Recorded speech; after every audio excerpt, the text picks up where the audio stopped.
Geoff Schwartz, Giants offensive lineman with Armen Levack on 104.5 The Team. You're home for New York sports. Schwartz, man, OTA started yesterday. You guys checked in at Giants headquarters. What was the vibe yesterday, man? How did it feel? Was it a different feel than last year, or is that all overblown? Well, it's great to be back. We started our off-season workouts. We don't get to OTAs for a couple more weeks, but it's more of conditioning now and meeting time with the coaches and kind of reinstalling the offense. And guys are excited. We know that we need to be better, and I think you could sense that kind of energy and anxiety and kind of just wanting to get better as a team so we can put a better product on the field. Now, one guy is making headlines for not being there, and I'm curious if you have anything to say to Jason Pierre-Paul for not being present at these workouts.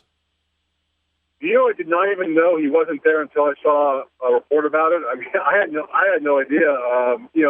It is voluntary, and he's in his own situation right now with what he's doing with his contract. And I've never been in that situation, so it's hard for me to kind of give him advice. I think he's doing what's best for himself. And I do think that given the type of athlete he is and the playmaker he is, that I think he's preparing well on his own, and when he comes back to the team, whenever that is, hopefully sooner than later, he'll be able to pick up everything that we're doing, and he'll be in shape and ready to go. Geoff Schwartz, Giants offensive lineman with Armen Levack. Now, Geoff, part of us talking to you every week, we've obviously developed a relationship and a friendship, and we've gotten to know each other, which I'm very thankful that you don't mind that, we can play devil's advocate and you and I can go back and forth sometimes and have a good debate. Because here's my only thing with Jason Pierre-Paul that I want your honest opinion on is we have, young guys like Bennett Jackson, who we had on the show within the last week, who told us that with a lot of the veterans not returning to this team, JPP is the leader. You being an offensive leader, is there any concern that leadership starts right now? I mean, I know they're voluntary, but he's the only guy not there, Geoff. Well, if Bennett Jackson already views him as a leader, then I think his job is kind of done as a leader. He's already established himself as being a leader. So when he comes back, I think he's going to just assume that role. I do understand that it kind of, being at the facility now builds kind of that camaraderie with your teammates, but we all know in the end though that guys have their own personal situations they have to deal with, and this is what he chooses to do, and it's voluntary, and he can do this because he has the right to do it, and I don't think anyone is upset with him for not being there. But if he's already viewed as a leader, then I think when he comes back, he just assumes that role, and guys understand that, this is a business sometimes. And like I said earlier, I think we understand that he's been working out and he's going to be in shape. So when he comes back, he's going to just kind of resume the role he already had. It'd be different if there's a guy, it doesn't happen very often where guys aren't at the facility and then, they just eat a lot and don't work out and come back all fat. And it doesn't happen like that. So, I don't think we have to really worry about it. Geoff Schwartz with Armen Levack. So, Geoff, take us behind closed doors. So, you mentioned OTAs don't start for 2 weeks, which is something that I was wrong on. So, right now, what do you guys? It's actually 3 weeks. Okay. Actually, it starts in 5 weeks. So, right now, what are you guys doing then? What's the schedule like? The first 2 weeks, we condition, and then we meet with our coaches. So, we kind of install the offense. We kind of just get our feet wet with the offense. The following 3 weeks, after the first 2, are, we still do our strength and conditioning. We're still doing meetings, but we get some on-field time, with the coaching staff where we get to do walkthroughs and we dance a little bit on our offense. And then the weeks 6, 7, and 8 are the OTA weeks, where we still, we have days are a little longer. We get on the field, we practice against each other. We still do the lifting and the running and meetings. And then the last week, week 9, is the mini camp, which is basically like a regular season, a couple of days of regular season without the pads on. Geoff, I get as a fan, I don't know this, so I'm glad you're here to clear this up for me.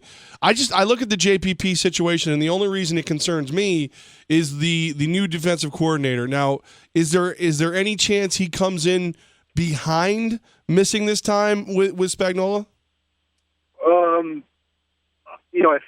I don't know this for certain, but I think the schemes are relatively close to what they used to be. As far as we're not changing from a 4-3 to a 3-4. So he's not learning a new position. He's still going to play defensive end. I think that, definitely, he is losing some time in the playbook, but I think that, you install the playbook multiple times to the offseason. Like, you install it now. You'll install it again when you do OTAs. You'll install it again when you do minicamp, and then you'll install it for a fourth time in training camp. So, there's plenty of times for him to pick up the playbook. And it's not like when you get to training camp, you start from where you finished in OTAs. You start over again. So we're always in a process of learning the playbook and getting comfortable with it. And that's why it's done that way. All right. So if you can only speak for yourself, if you miss the first, let's just say 2 to 3 weeks, let's just say for argument's sake, that's how long he's out. When you come in, how far do you feel behind with your offense and as a leadership in your leadership role? Well, I think for me, I like being around the guys and the camaraderie and being here. So, for me, it's not something that I really would even think about doing. But I would feel that you probably feel a little behind, especially. In the weight room and in the running, we've done specific things and we will continue to do them, and we build up, kind of every week and every day doing these things. So you would be behind in doing kind of that stuff. And as far as you talk about the playbook, yeah, you'd be behind, especially in a new system. I'm comfortable with our offense. So if I was 2 or 3 weeks late, I'd be able to kind of pick up our offense kind of right where we left off. So for me, I would just miss the camaraderie with my teammates. And that's something you wouldn't want to miss. So if you're in a similar contract situation, and as much as you dislike the franchise tag, and we've talked about that before ad nauseum, you would have the option, just like JPP, to sit out. Everybody's different. You don't necessarily feel like if you were in that situation that you would sit out, though. That's not necessarily how you would handle it personally. Well, first of all, there's a way I think, and there's a way my agent thinks. Yeah. So sometimes you have to kind of go what your agent tells you to do, and I'm not saying that's what this situation is, but it's very possible that they'll never get franchise tagged. I'm just speaking hypothetically, but if I was in the same situation where I kind of want a long-term deal and the workouts are voluntary. Maybe my agent tells me that I need to stay away, and I would listen to him. So, all right, Geoff, I'm looking at some of the big headlines that are going through the NFL this week. What are your feelings on possibly having to go toe to toe with Tim Tebow in the East? I'd be okay if he was playing quarterback for the Eagles. Is that a backhanded insult, sir? I don't know. Out of all the options, I think we'd be okay with that. Obviously the Eagles see something in him, and they want to bring him in for bulk, and that's all I really have to say about it. I mean, well, you're an Oregon guy. I mean, Chip Kelly said in 2011 that Tim Tebow would never fit his style of offense. He has now brought Tim Tebow to Philadelphia. Did it surprise you that Chip Kelly is the one giving Tim Tebow that chance? Well, they're the only team that worked him out this offseason, so it's not surprising to me that they brought him in. And right now, no risk to bring him in, and he definitely wants to give him a try. Did you guys kind of laugh about it though? Like, I mean, as an NFL guy, are you sitting there going, "Man, Tebow he's a bad penny. He just keeps popping up." I'm never really going to be, mocking someone for getting a job in the NFL. I mean, I understand that how these jobs work, and I didn't talk to any of my teammates about it. I just he's bound for football for 2 years. It's the Eagles want to give him a tryout. I think give him a tryout. Giants offensive lineman Geoff Schwartz with Armen Levack on 104.5 The Team. So you guys, you saw the boys yesterday. You're at the headquarters. What's the number one goal on offense in your mind where you guys have to get better as an offensive line? What's the where do you guys have to improve the most? We need to run the ball. I think we were kind of the bottom eighth of the league or something like that, the bottom 8 teams in running it. If we can run the ball better with our offensive weapons, with Eli and Odell and Ruben, and then Vic hoping comes back, and Larry Donnell, we have a lot of talent, and we need to build on that. So if we run the ball better, it'll open our offense up so much. Oh, you speak of running backs. One of your new running backs going to be taking a little road trip with his former team. Shane Vereen going to join the Patriots when they go to the White House. Do you guys ever do you guys address that at all? Is that something where hey, good job, or do you give him a hard time for or for going to hang out with his old team at all, or is it just you ignore it? I didn't even know that was happening. So I so think you it's ignore a great it. thing for him. He's won the Super Bowl. Listen, he can enjoy it. He can get his ring just for one day, and I'm in the same situation. I think my teammates would be happy for me as well. Hey, the NFL schedule's being released tonight at 8 o'clock. Do you care? Will you be paying attention? I will not watch the show, but I will watch on Twitter. I like to see the schedule. Definitely like to see, when we have national kind of primetime games and when we go to the West Coast. I know my parents will be able to come, and I take a little bit of joy in seeing her. And it helps you visualize a little bit ahead to see who we're going to play week 1. So in your mind, you're already playing out, okay, here's the challenges that we have. Now, you said week 1. How much do you look ahead and go, ooh, that one's going to be fun? Like fun, like in a good way or a bad way? Either. I do kind of like pay attention to who we're playing, of who the defensive linemen are, but you never know because of injuries and how units playing and how we're playing. But I definitely look at the schedule and kind of see what matchups we're going to have.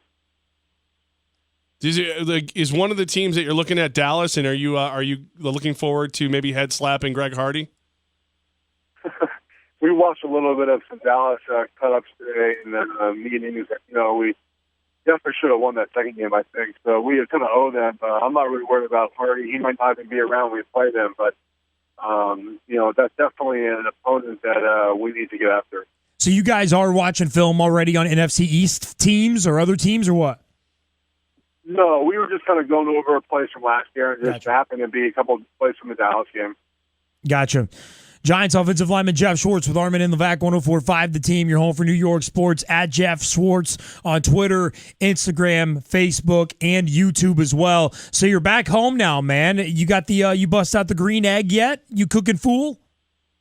No, there's no egg in New York. Okay. If someone wants to send me one, I would definitely appreciate it. I would not turn it away. Get it, baby. I have a gas grill, and I'll bust that out pretty soon. It's still covered, and just kind of getting back in the community and getting the swing of things. I drove up Charlotte on a Saturday, and it was a long travel, and I had something to do Sunday, and we worked out the last 2 days. So tomorrow will be the first day I'll kind of get time to unwind and kind of run some errands and get the house set up.